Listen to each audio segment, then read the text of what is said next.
show matter and its properties. So here we all know that what is meant by matter. Matter means it has a definite shape and volume. Whatever the object which occupies a space is called matter. Is it clear to all? So here in this lesson we are going to see the different substances and their properties. What are they? Different substances and their properties. Here are some examples which has been given for us for the different substances and their properties. Shall we see it, children?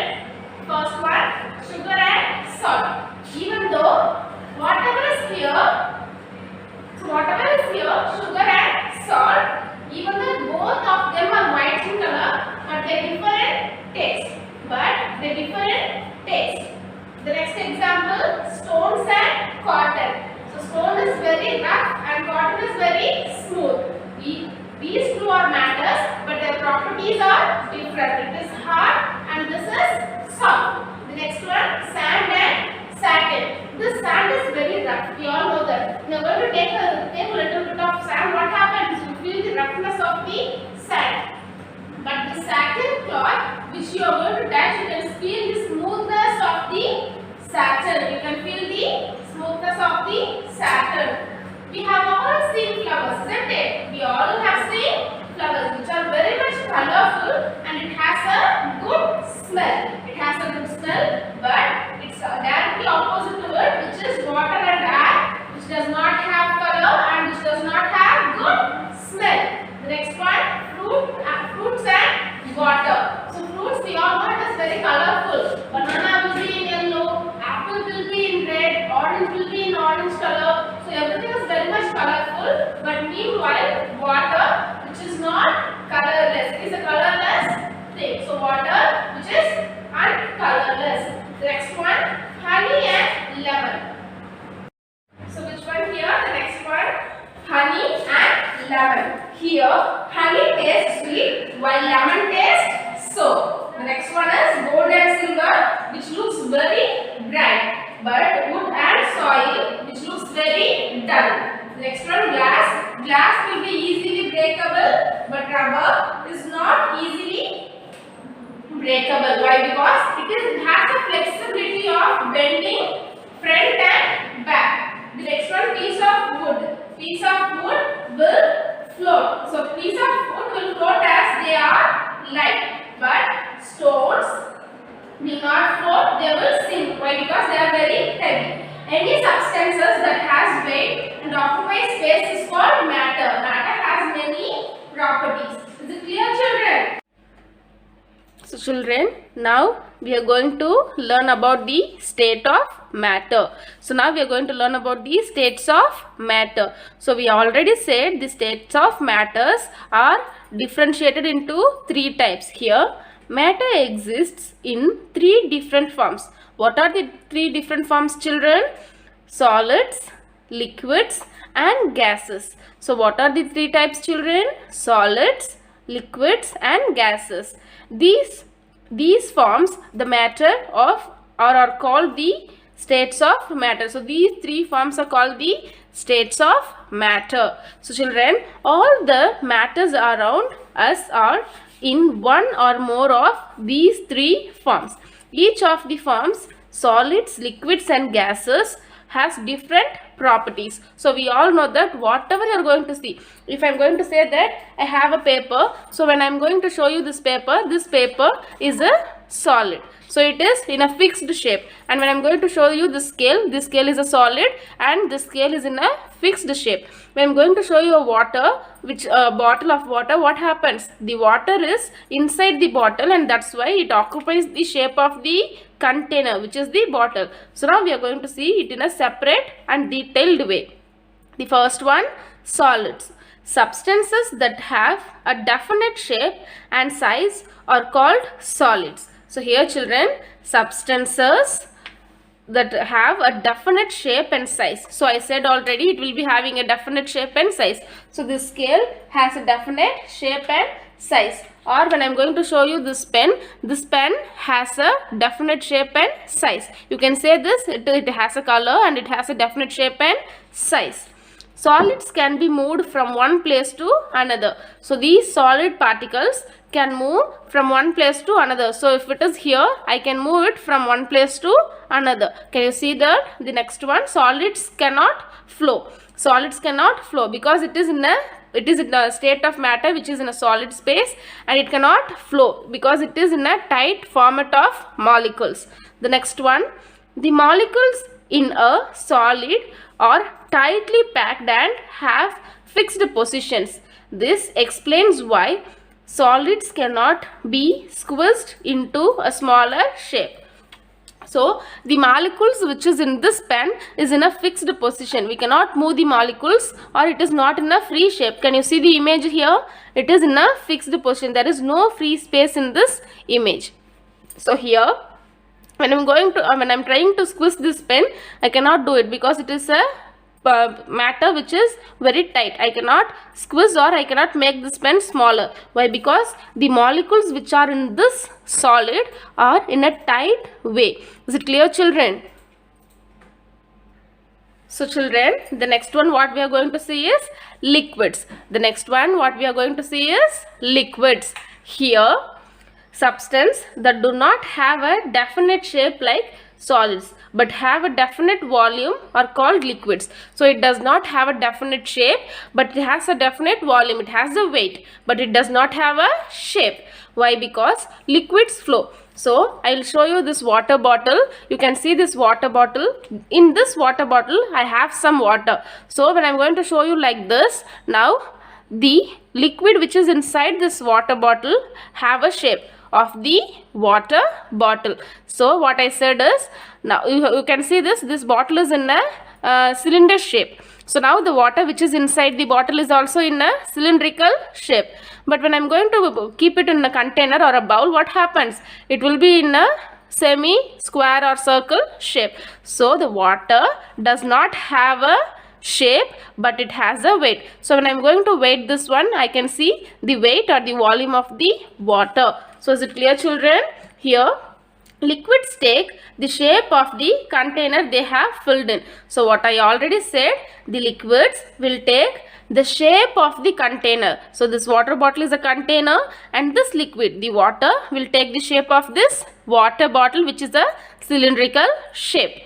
And the next one, if you pour milk into a glass, it will take the shape of the glass. So what I said, if you are going to pour a milk inside a glass, the milk which is inside the glass will take the shape of the glass. If you pour milk into a bowl, it will take the shape of the bowl. So I explained you with this water bottle. In the book they have explained you with the milk. Is it clear, children? They said that the milk, and I am saying about the water. So when I am going to pour this in a bowl, what happens? It will take the shape of the bowl. But here it is in the water bottle, and this will take the shape of the water bottle which is in a cylindrical shape.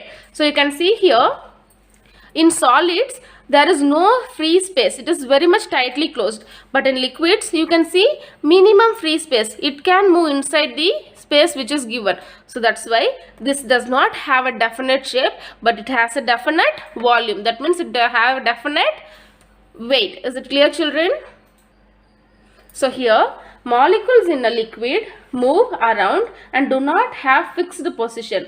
This explains why liquids flow and take the shape of the container. So the molecules which is inside the water or the liquid, it does not have a, you can see here, the liquids move around and do not have fixed positions. It does not have a fixed position.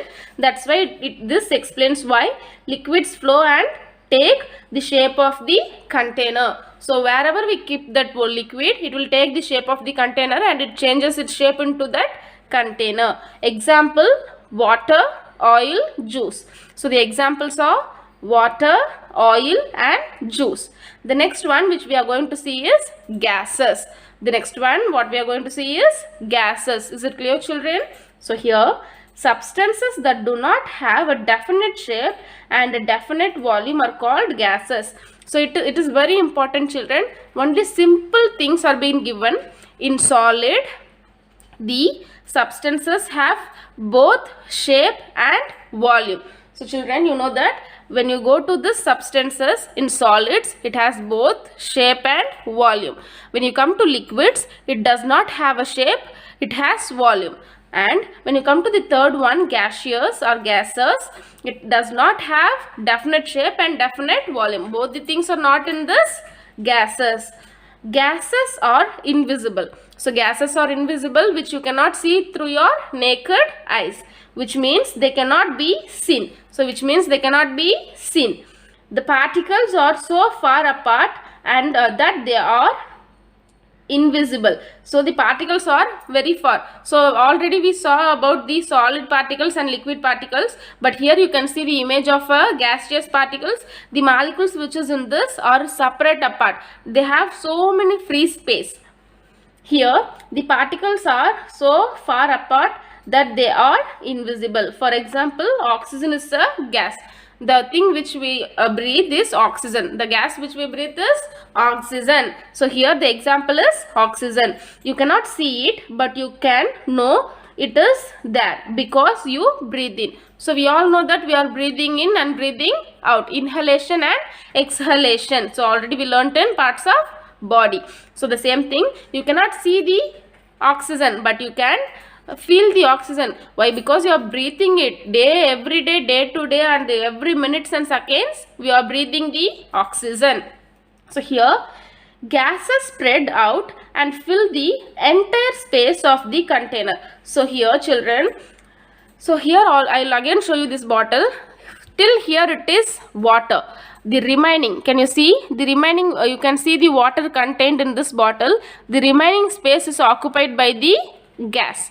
The remaining space is occupied by the gas. So when I'm going to open this bottle, here the gas which is inside the bottle, it will not stay in a fixed path. It will go inside and it will come outside. So it has a free molecular shape and it will not stay in one place.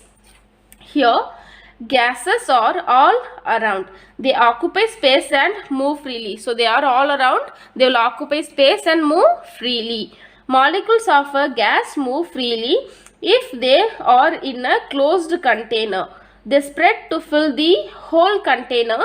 If they are in an open container, they will not stay inside for long. They will flow out of the container and escape.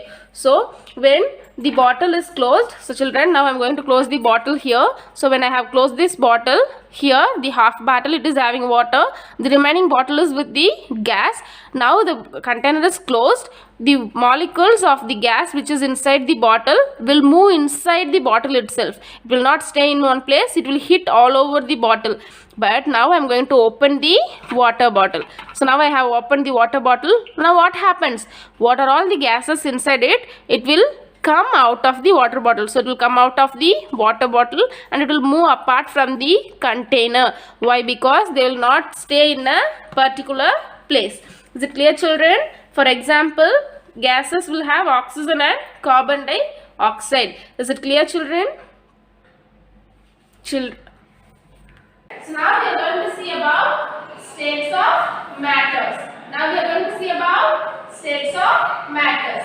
So here matters exist in three different forms. So we all know that matters exist in three different forms: solids, liquids and gases. Solids, liquids and gases. So children, now we are going to see about these three states of matter. Is it clear, children? The next one, properties of matter. So, are you all clear with the three solid, liquid and gases? Good. So, the next one is properties of matter. So, matter occupies space. So, now we are going to see about matter occupies space. Matter has weight. Matter can change from one form to another. And then what we are going to see is water exists in three states. What are they? Solid, liquid, gas. So these three states of matter which is capable is water can able to change in these three things: solids, liquid, gas. And then we are going to see about the processes here: evaporation, condensation, freezing and melting. Is it clear, children? So children, now we are going to see properties of matter. So now we are going to see properties of matter. Property describes how an object looks, feels and acts. So property will describe you how an object looks, so how it looks, how it feels and how it acts. Can you see it? So now we are going to learn what has been given in this lesson. Look around the classroom. Everything from the clothes you are wearing to the air you breathe in a form of matter. So everything what is given in you in your classroom, everything, the table, pencil, book, chair, everything which is given inside the classroom and the air which you breathe is all matter. Matter makes up everything including living things such as plants and people and non-living things such as tables and desks. Everything is a matter. So a thing which occupies a space and which has a weight is called matter. So we people are occupying a space and we have some weight. As well as same, the table and desk also having a weight and which occupies the space. So that's why we call it as matter. So we can say that everything including living things and non-living things. So when you are going to say living things such as plants and people. Non-living things such as tables and chairs. Everything are matter. So everything is includes in the matter. Is it clear, children?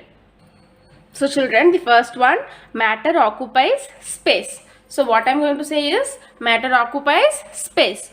Solids, liquids and gas occupies space. Nothing but now this so now this place is empty, but now I kept the book on this place. So now this place is occupied by my book. So this is called occupation of place.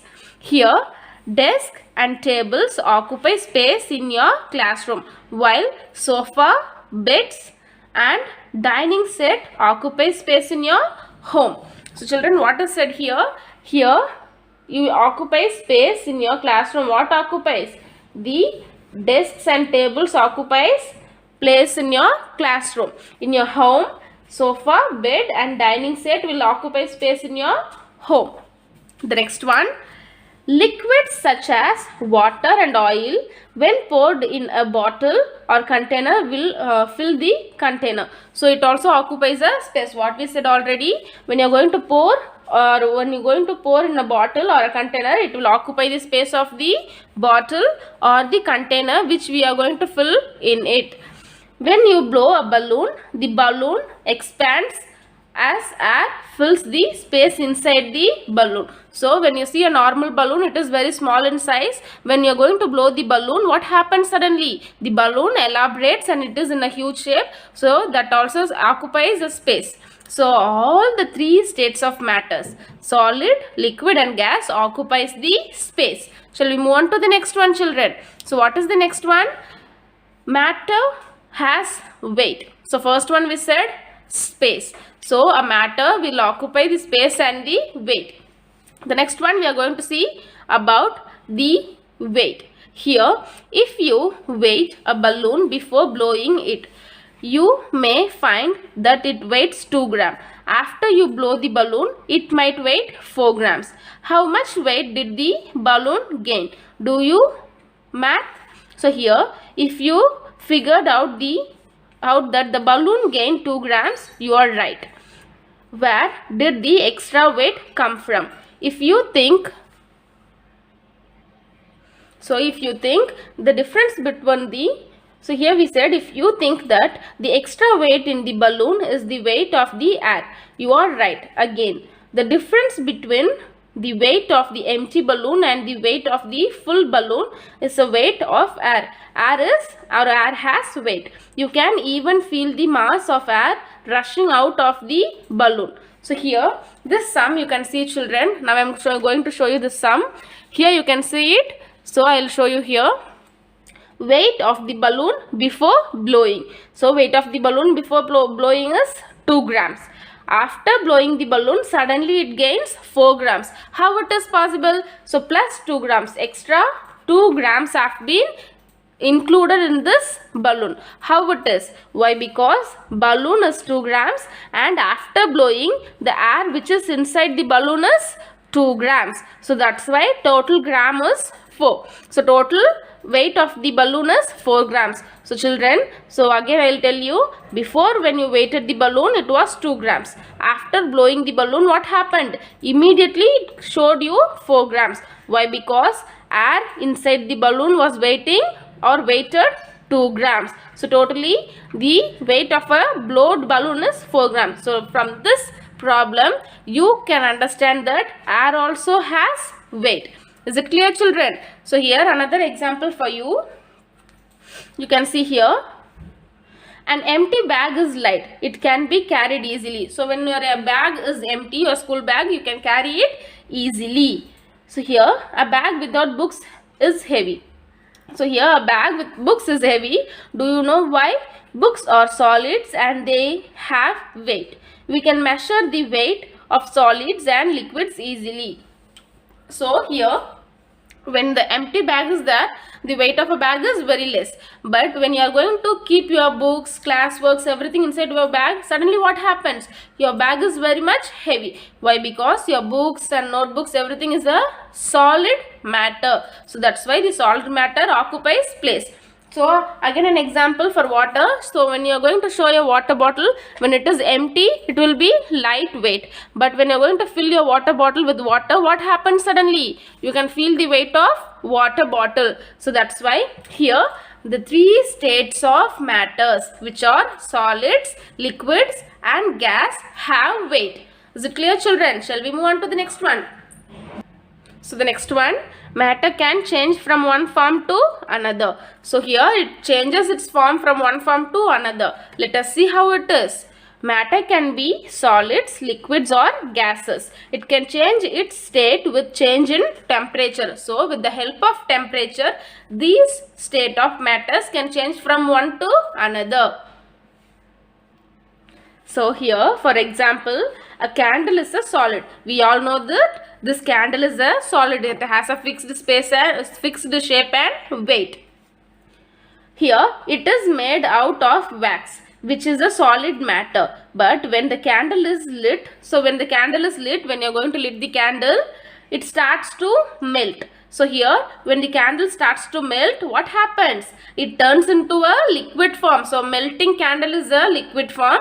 When the wax is cooled, it again turns into the solid form. So the liquid melting form of wax, when again it cools down and forms into a solid form.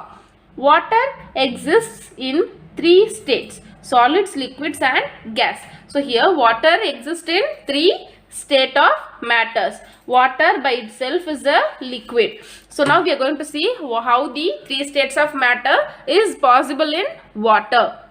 So here, children, can you see here? Solid, liquid and gas. Water by itself is a liquid. We all know that water from its beginning stage, it is a liquid. So here, when water is boiled, it changes to water vapor.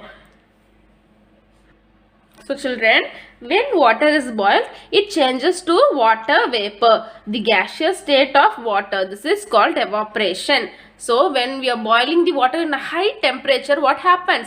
It starts to evaporate. Can you see the image? It starts to evaporate. So this is the gaseous state of water. So this process is called evaporation.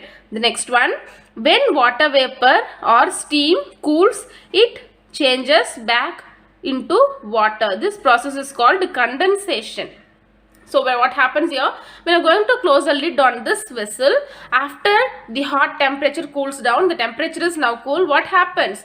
It changes back into the water vapor. We already said when the vapor cools down, it will form a condensation. It will form a droplet, water droplet, and this process is called condensation. The next one, when water is kept in the freezer, it changes into ice, the solid form of water. This process is called freezing. So you can see ice cubes. Have you saw ice cubes? Have you seen ice cubes, children? Yes.